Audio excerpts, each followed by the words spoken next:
దావీదు రాసిన కీర్తనలు 1వ అధ్యాయము 1 నుంచి 6 వచనాలు చదువుకుందాం.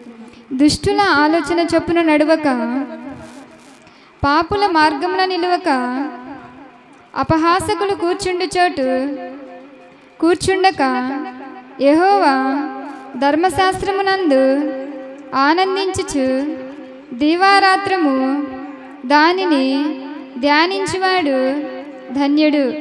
అతడు నీటి కాలువల యోరను నాటబడినదై ఆకువాడక తన కాలమందు ఫలమిచ్చు చెట్టు వలె నుండును.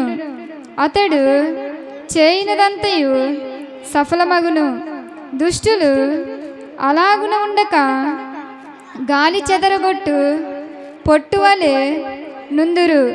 కాబట్టి న్యాయ విమర్శలు దుష్టులను, నీతిమంతుల సభలో పాపులను నిలువరు. నీతిమంతుల మార్గము యెహోవాకు తెలియను, దుష్టుల మార్గము నాశనమునకు నడుపును. దేవుడిచ్చిన వాక్యం దీవించును గాక. ఆమేన్.